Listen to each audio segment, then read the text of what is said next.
Lost Planet 2 is an odd title. A title that can only be made in 2010. I know that's a very vague way to start a video, but here's how I got to that conclusion. It's a game created in the 2010 era, and you can clearly feel it.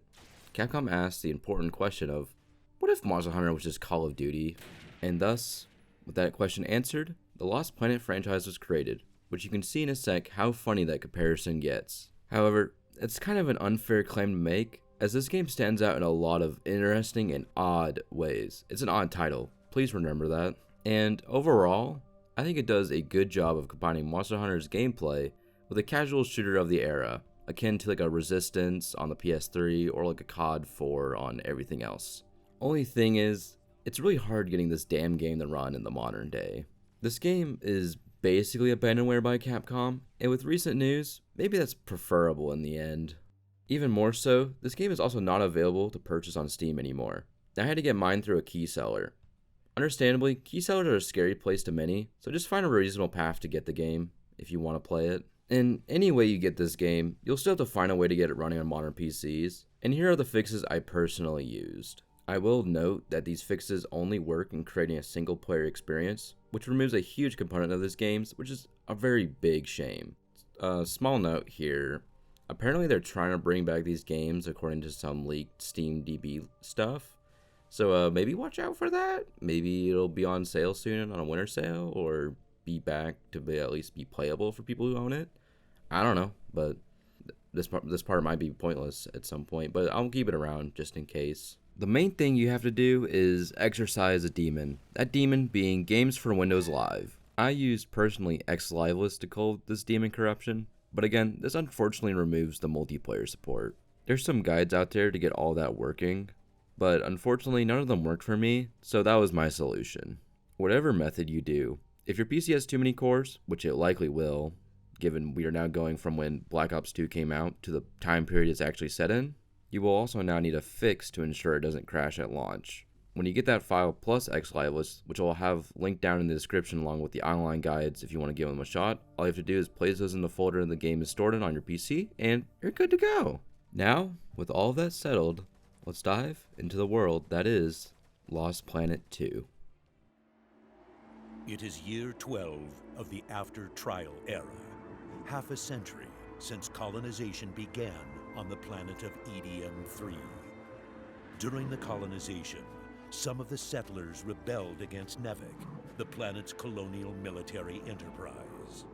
These rebels came to be known as Snow Pirates.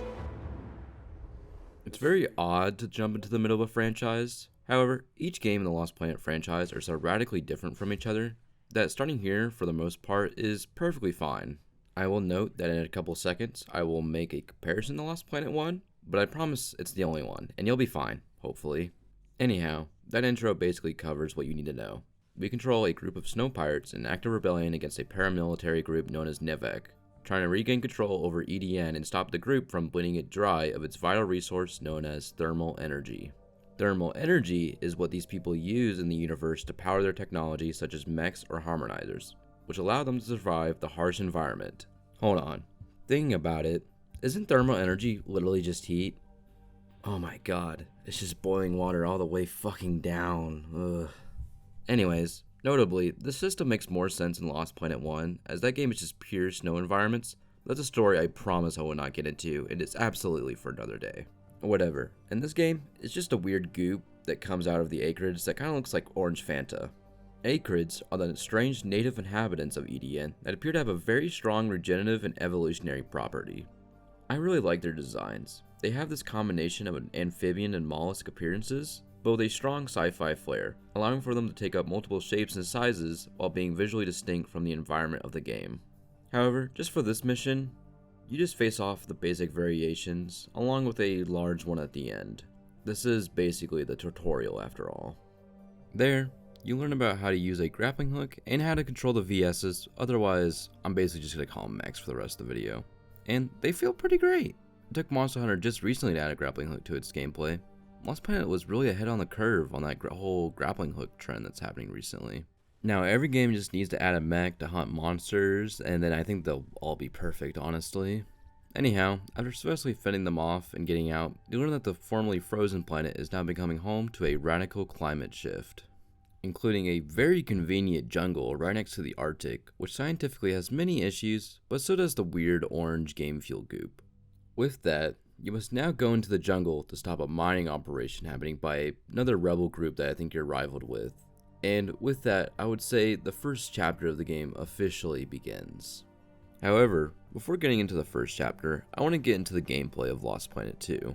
The best way to describe Lost Planet 2's gameplay is kind of like Monster Hunter, in that they're both kind of clunky, but clunky in a fun way, like driving a car on stick or riding a shitty motorcycle. Definitely felt like it as well, given how many technical issues I had to solve just to get this game running at first. At like face value, it's a pretty typical third-person shooter, having you mow down groups, either being human or giant monsters. However, again, where it diverts is in its jank, which at first is kind of jarring, but is quite enjoyable when you get into it. For example, the grappling hook cannot be used while jumping in VS's, especially early on, are very slow, and even when you get a fast VS, they typically get destroyed pretty easily. However, while the game doesn't try to focus on horizontal movement, it does great care and give you vertical movement. Grappling hooks and VS's aren't made to get you somewhere fast, but help to get you up and onto advanced positions. It feels like playing Monster Hunter in active military zone. It's some good fun. The firepower in this game are also very powerful and also overcompensating, which is just like Monster Hunter, and hopefully that's the last comparison I'll make to that game. Sorry if I've been making a lot of them. Even the weapons you start out with mow down enemies, especially if you aim for the head, where there's a satisfying pop noise to everything. Never before in a game have I felt a shotgun quite as powerful as the one in this one. This thing blows holes in the ozone layer, and then also proceeds to roundhouse kick every single enemy in the game.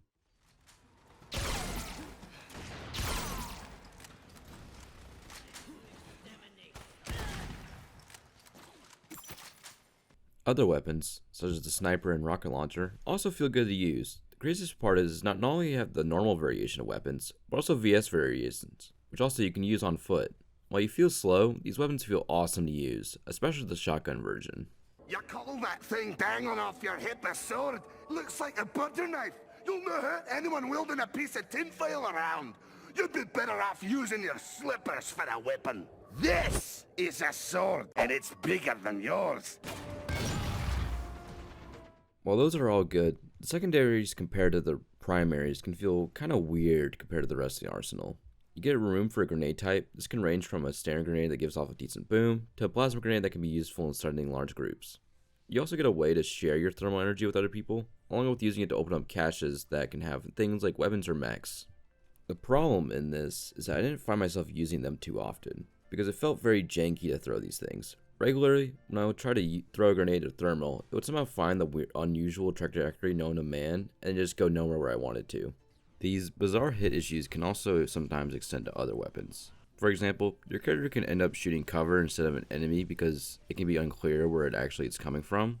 Sometimes it's pretty obvious coming from, mainly from the barrel, but other times it feels like it has a weird delay or it's shot from who knows where. It's not necessarily that it's a third-person game per se, but it's like accounting for that and also sometimes just not doing that, leading to situations of me shooting rocket launchers in my face and looking like a complete idiot.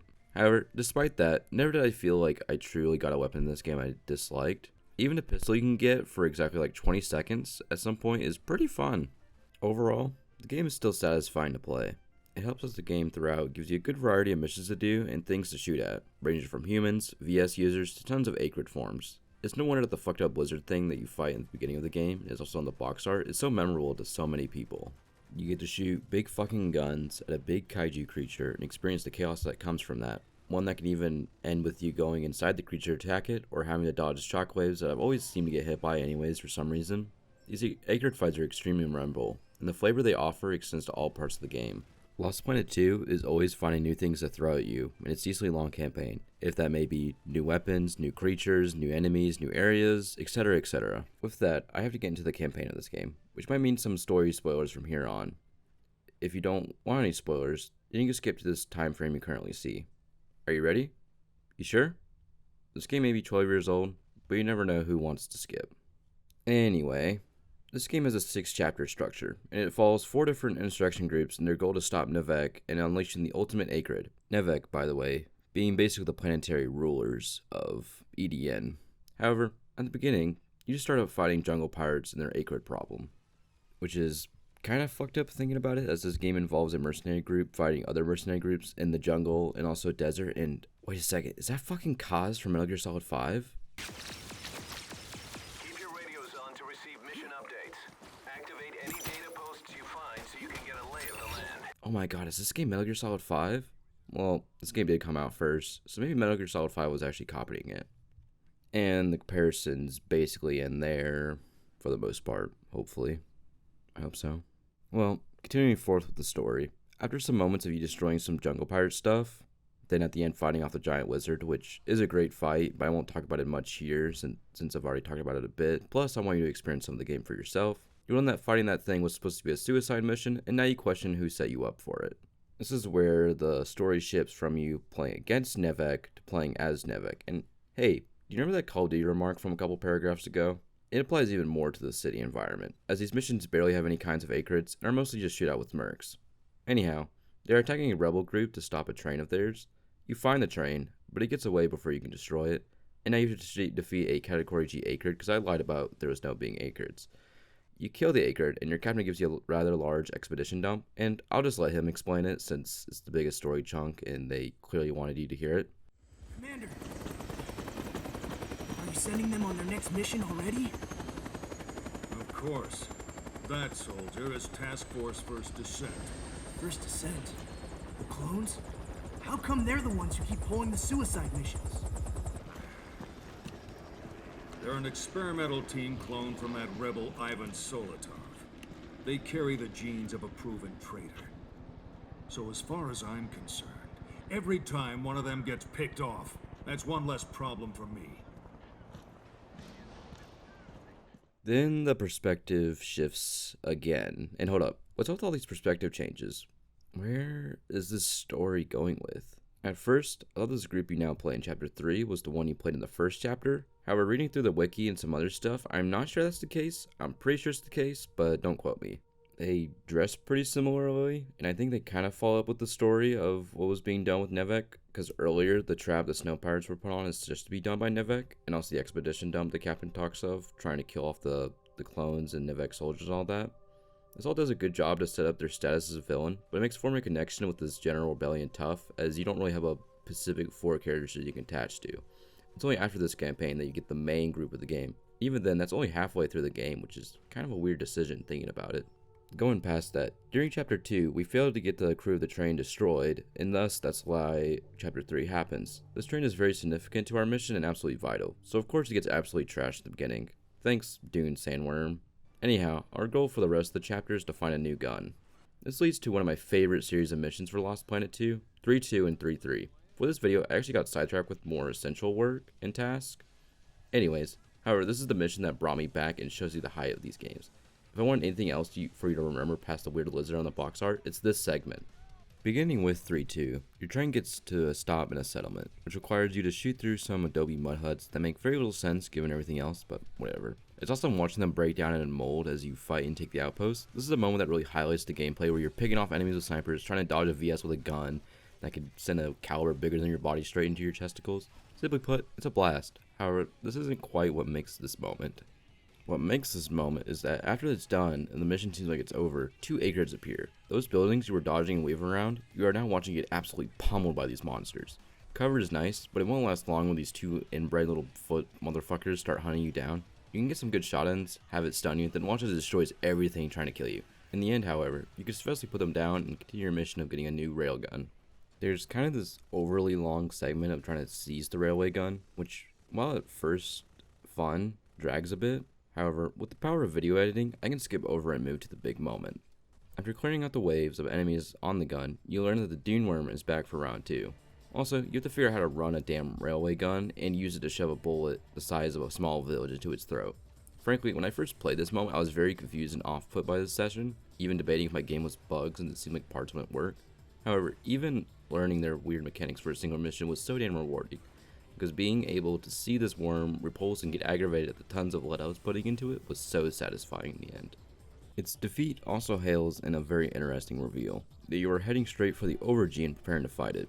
The Overg being the big acre that's causing all our problems in the world and might destroy EDN, and oh wait, the perspective shifts again. To be fair, this time you play as who I would define as the main group of the game. And also, according to the wiki, they're the only ones with confirmed names and identities with some quotation marks. Playing as the official anti-Nevek counterinsurgency, not like the pirates were kind of basically the same thing, except these guys just wear a bit more Nevek colors, I guess. But anyways, you begin that by breaking them out of prison.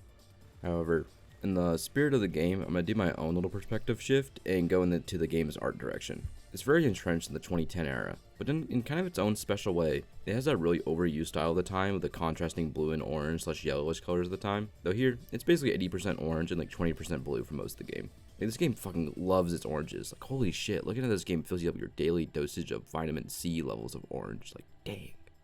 It does depart from this formula, as you might see some places with more green, like the early jungle, or sometimes it lets those blue colors move out a bit more.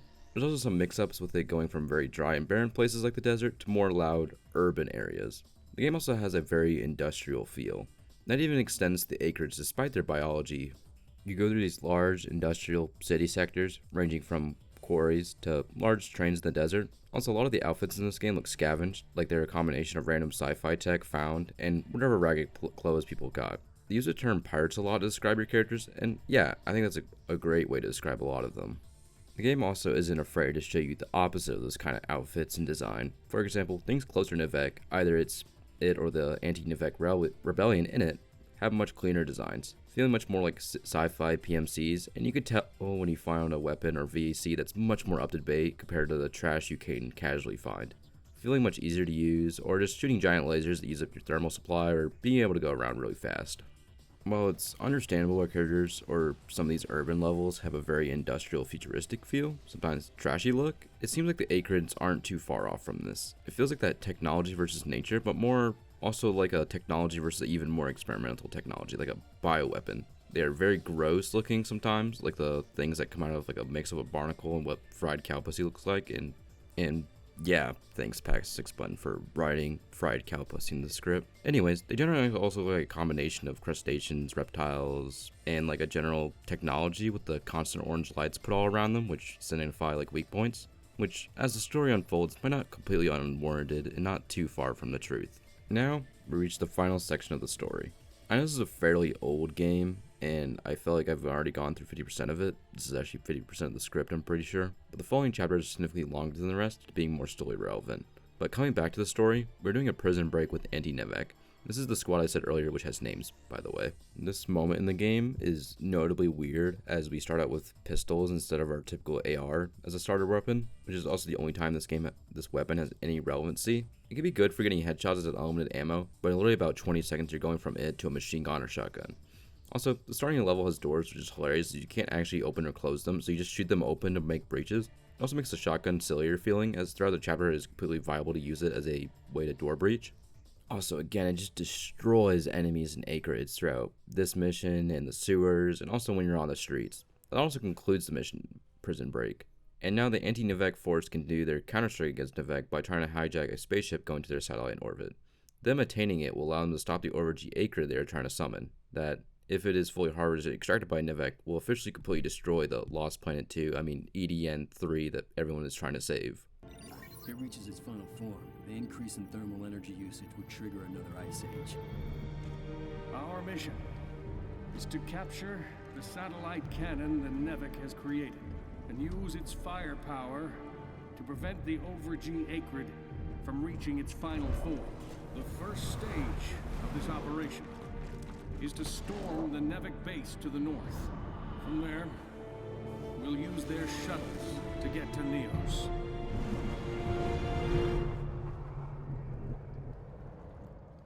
However, for now, the next mission follows our troops trying to steal a submarine. These missions are unique in that they, at first, seem like Nevek is seemingly taming acreids and using them to stop you. You have to also fight something that looks like that one boss from Pikmin 2.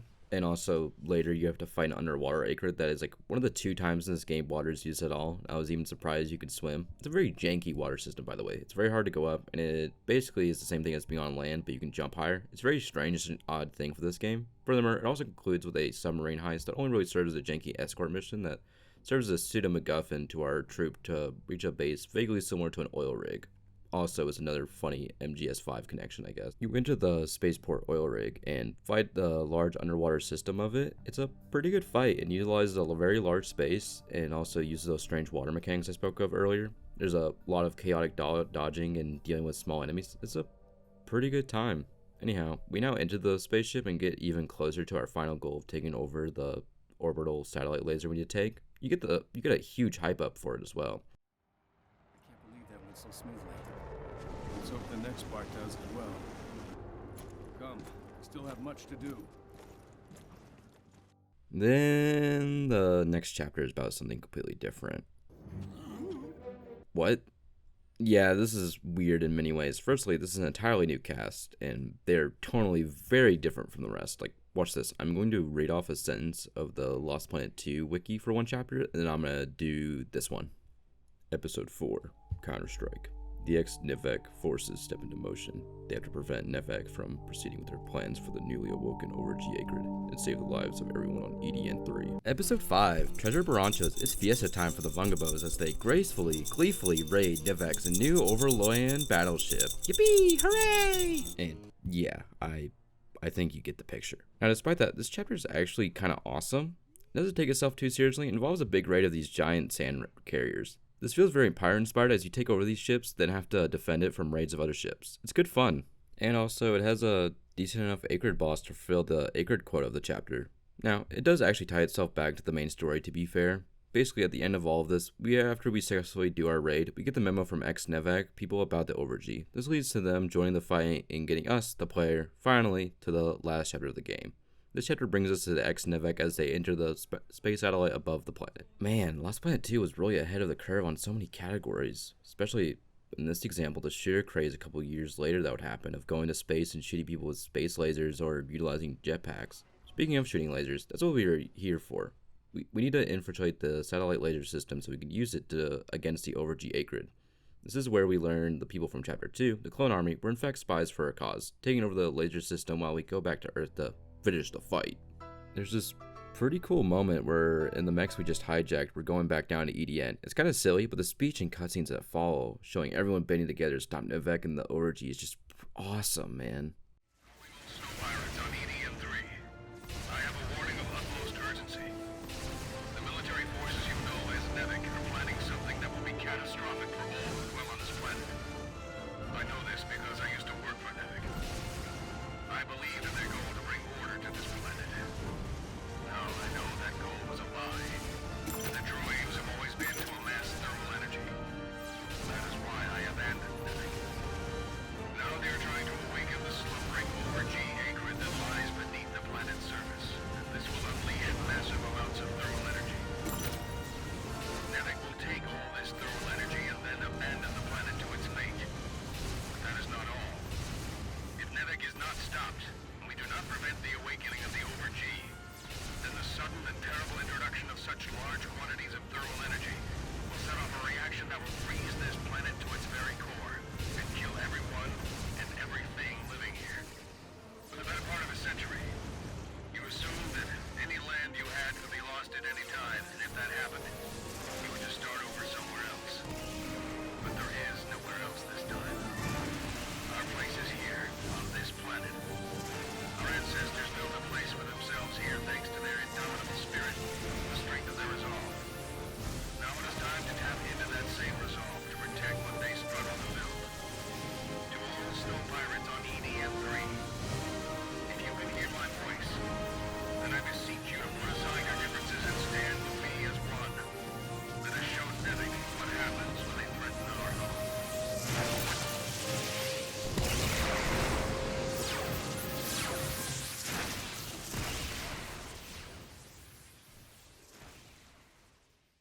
Our little hell divers here have re-entered the planet and are now on the front door of the Overg. There's a small section about fighting Acrids. It is a nice moment to tie everything around. You went from in the snow for most of Lost Planet 1 at the beginning of the game to fighting in the snow once more. Also, it's pretty weird fighting purely Acrids after fighting so many Nivek forces throughout the game throughout the past couple of chapters. Yes, some Acrids would occasionally appear, but they were never a focus. Now they are again, and it makes me go, oh yeah, this is supposed to have like some Monster Hunter influence, I think. Anyhow, we fight some giant worms and use the Winds of Winter known as a giant fucking railgun to take down an ice wall. And here we are. At the final boss, the Overg Acrid itself, which by the way is so comically large that it's basically the entire stage. From this point forward, we are basically fighting not only a giant horde of Acrid enemies, but also parts of the Overg Acrid itself. Notably, this section also features different routes you can take, ranging from some portions inside buildings or hives, or some outside areas. This is strange, however, as this can potentially miss a section that I find to be a fascinating addition. If you keep it going left instead of the right, instead of just fighting Acrid by yourself, you for a small time become the people you played as in the last chapter, the Mexican dudes. You then see how their story wraps around to ours, as they're also here fighting Acrids. It does this pretty weird thing, as after a small section where you destroy a bunch of Acrids, it shows you failing, then rewinds to your perspective where you're playing as ex-Nivek forces with support from the pirates. It's such a bizarre moment that I had to make note of it. It's very strange in the general scheme of this game.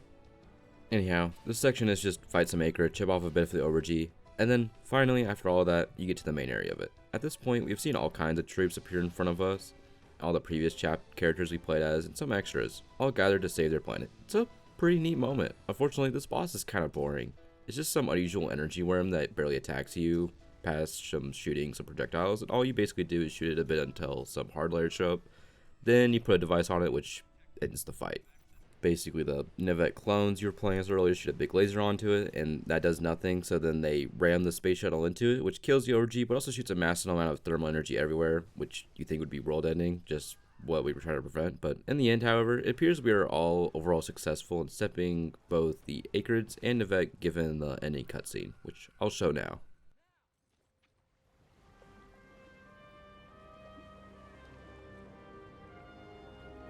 Can't believe it. Look at it all. What happened? We did it. We won. At least that's what I'd like to believe.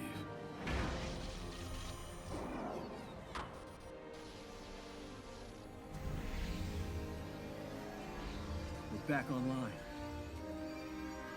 Looks like the thermal energy still works.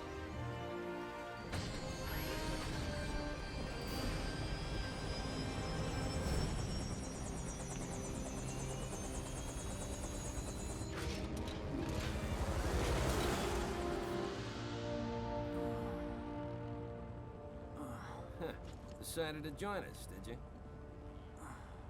What happened? I snatched you out of the sky before you hit the ground. You're lucky I have quick reflexes. I guess I am. Thanks. And the Overg? What happened to it?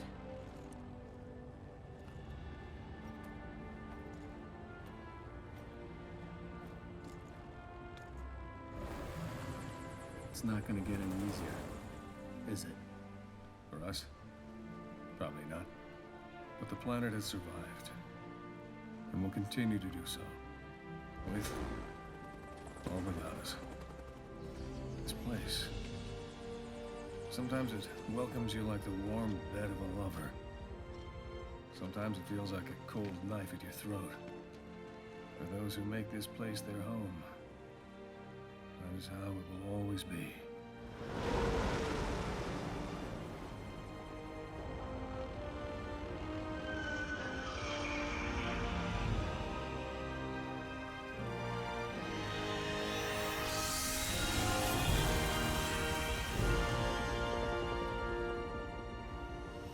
And that's it for the game. In conclusion, Lost Planet 2 is a diamond in the rough in many ways. It takes not only a lot from the Monster Hunter franchise in ways, but also a lot from the shooters at times, both the good and bad that comes from everything related to that. It has a very interesting art direction and some interesting creature encounters, along with some interesting, more standard military encounters. Tragically, this game gets bogged down and try to do an epic war story without many merits, and I wish I just stuck to a perspective instead of the weird spaghetti mess it does. But I do understand this perspective shift, as it makes you really feel like you're feeling a giant war, but I wish we had more times with a Pacific protagonist and got to know him more. I don't even know where the wiki got those names. I imagine maybe it's Lost Planet 1, or maybe a diary entry somewhere I didn't read, but I don't know. However, I don't think it's a worthy excuse for this game to be treated like it is now. Something I cannot do with my review is talk about anything about the multiplayer element because, well, it doesn't work for me. It also has a progression system, and I think some extra multiplayer missions, I think even like PvP, but I just have a single player experience. It has no meaning. This would be a good game to play with friends for a good bit if it wasn't comically inaccessible currently. Capcom may or may not bring it back, there's some news about it, but one man can dream. Lost Planet 2 is an odd title. Thanks for watching, everybody.